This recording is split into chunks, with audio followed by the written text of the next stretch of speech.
La vareuse, il faut bien enfumer. Comme un pull.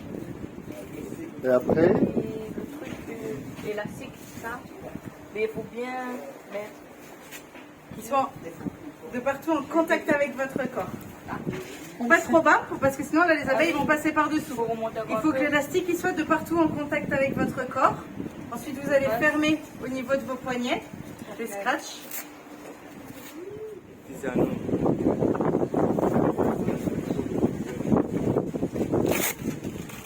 fort. On fait ma fontaine ici pour que... Au moins les abeilles peuvent pas rentrer par les manches. Ah oui, les gants.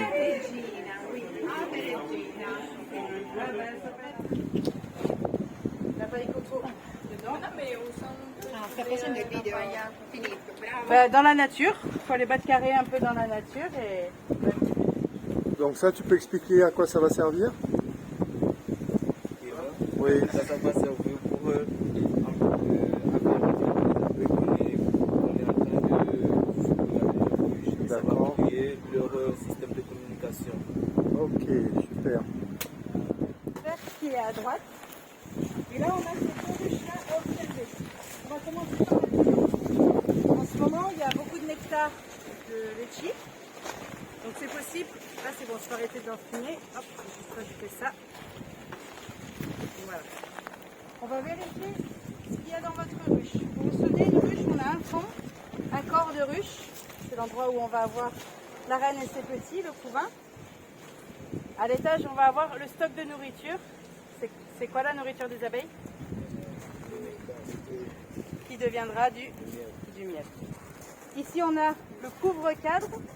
On a une petite mousse isolante, une caisse, une hausse qu'on a rajoutée par-dessus. Parce que ici, vous avez vu qu'il n'y a pas vraiment d'ombre. Donc pour faire un isolant thermique. Et ici, on a le toit. On va utiliser ces deux outils. Le lève-cadre américain, qui va nous permettre de soulever le couvre-cadre.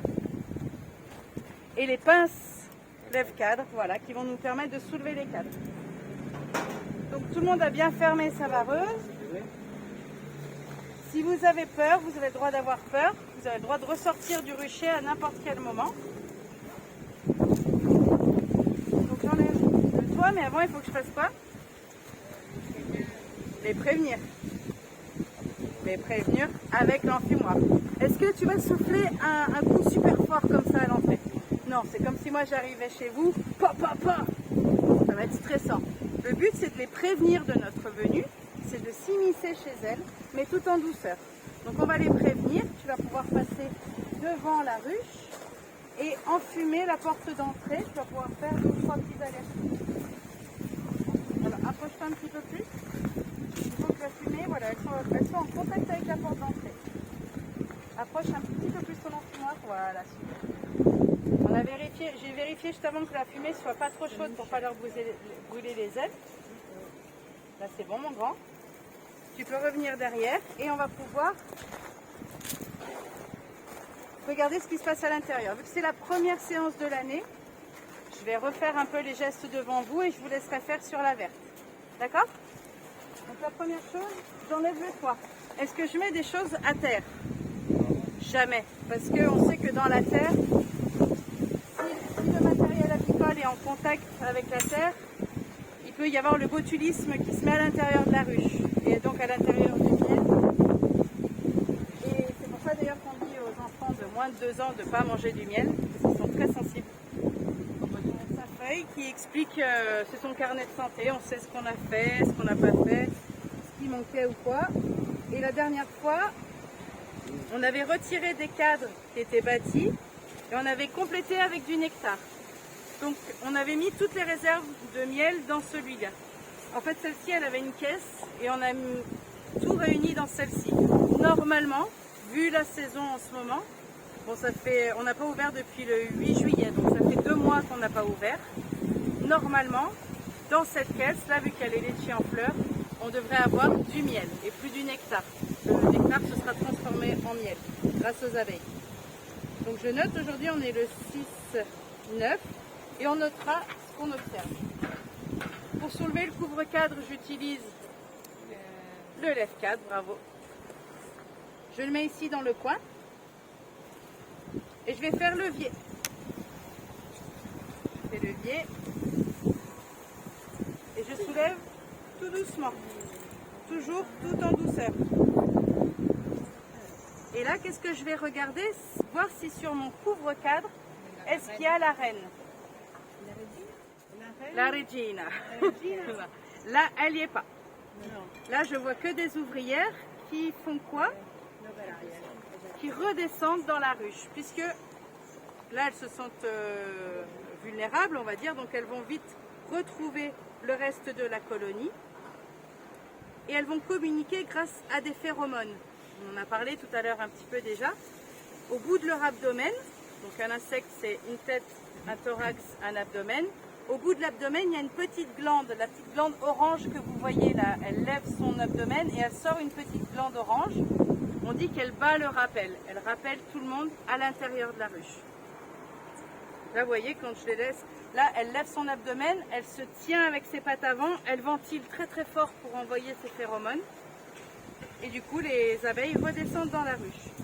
Donc, je vois que celle-ci, il y a encore pas mal de place.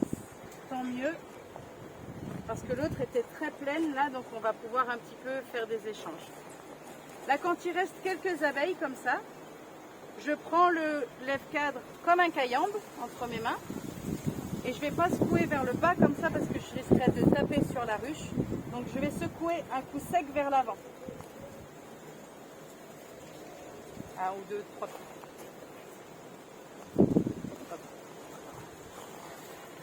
Ensuite, il y a deux solutions. Soit je peux utiliser mes mains pour soulever, mais vous, vu que vous avez les gants, c'est pas très pratique. Là, j'en sors un juste pour vous montrer, et après je vous montrerai avec la pince.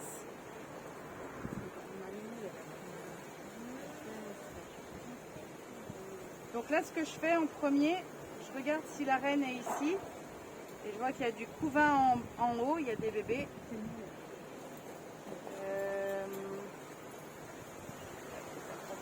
On va peut-être leur descendre. Alors.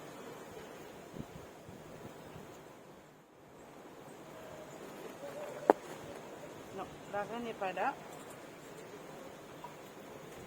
Donc juste pour vous montrer un petit peu, on a des réserves de nectar sur les côtés. Et au milieu, on a plutôt des œufs et du couvain.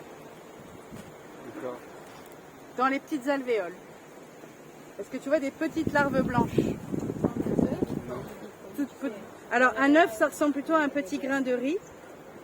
Et les petites larves, tu les vois? Ça fait un petit asticot blanc au fond de l'alvéole.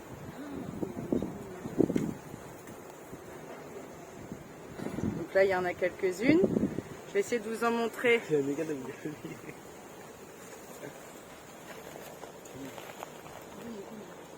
Là, on voit que la cire, elle est assez jeune, elle est bien jaune. Quand je redescends à 4, je vais tout doucement. Et je ne peux pas regarder les deux côtés en même temps. Donc, je regarde d'abord d'un côté. Là, il n'y a pas d'abeille, je peux poser. Là, il n'y a pas d'abeille, je peux poser. Je vous montre maintenant avec la pince. Quand j'ai la pince, je vais vous montrer celui-là. La pince, elle a comme un petit tournevis. Ce tournevis, je le laisserai tout le temps vers l'avant. Comme ça, même si je me tourne vers mes camarades, comme ça, je me souviens du sens du cadre. Puisque j'aimerais pas, je pense si vous allez chez quelqu'un, qu'on change tous les meubles de place, et ben là c'est pareil. Quand on s'invite chez les abeilles, on essaye de faire le moins de désordre possible. Donc on va poser notre pince sur le cadre, pour pas que l'humidité rentre à l'intérieur. Si dans votre pot de miel, vous avez un miel qui a plus de 18% d'humidité, quand vous l'ouvrez, ça fait... Et puis il y a cette petite odeur de fermenté, d'alcool un petit peu. Donc là, on a du nectar. Alors, on a du mâle. Ah, ici c'est muscolo. Oui, je vais vous montrer de plus près. Alors, de ce côté, là, tout à l'heure, on a vu que le miel, c'était bouché, mais bouché un peu gros doigt. Ici, vous voyez que chaque alvéole, elle est bien dessinée et ça ressemble plutôt à du carton. Ça, c'est ce qu'on appelle du couvain. Au début, une abeille, c'est un œuf qui devient une larve, qui est nourrie par d'autres abeilles. Donc, c'est des larves blanches que je vous montrerai de l'autre côté. Pardon. Ensuite, ces larves, elles sont bouchées par les autres abeilles pour qu'elles puissent faire leur métamorphose, qu'elles passent de la larve à l'abeille. Et donc après, elles naissent, elles sortent de cette alvéole. Ici, on a des alvéoles de femelles. Ici, on a des alvéoles qui vont donner naissance à des mâles. Vous voyez la différence? Elles sont un petit peu bombées. Voilà, plus grosses, plus bombées. Alors, j'ai vu un mâle là. Voilà, par exemple, celui-là, il reste bien en dessus de la ruche. Eh, mais c'est tombe hors de la ruche. Il y a la reine. Non. Non, là, il n'y a que des œufs. Et qu'est-ce que tu vois dans ton cadre? Tu peux te tourner vers les autres pour montrer. Maintenant qu'on sait qu'il n'y a pas la reine. Oui, c'est plein. Ça, c'est le miel. Ça, c'est le nectar, c'est 80% d'eau, 20% de sucre. Et le miel, c'est l'inverse. C'est 20% d'eau, 80% de sucre. Donc il faut qu'elles retirent toute cette humidité. Donc elles vont ventiler avec leurs ailes. Et puis là, tu vois, elles ont la tête dedans. Elles avalent, elles recrachent, elles avalent, elles recrachent. Et elles rajoutent des enzymes. Non, ben là, tu vois, c'est ce que je suis en train de lui dire. Elles ont la tête dedans. Et elles avalent, elles recrachent. Elles avalent, elles recrachent. Toutes là, elles font ça. Et elles sont en train de transformer ce nectar de fleurs en miel. Et là, on voit que c'est déjà bien operculé. Donc, on va leur laisser finir d'operculer. Et quand le cadre sera totalement operculé, on pourra le récolter. Donc Aurélie, c'est quoi les parties avec le miel alors? Celle où il y a beaucoup de droits de privé. C'est un peu lourd, hein? Comment ça s'appelle ça? Tu peux retirer là. Voilà. Non, joue pas avec les abeilles, Damien. Operculé, ça veut dire quoi? Que c'est? C'est en transformation. Je crois, non? Bouché. Ah oui, c'est en bouché. Fermé, voilà. C'est fermé une fois que il n'y a plus de... Miel. Non. Il n'y a plus d'eau. Ah.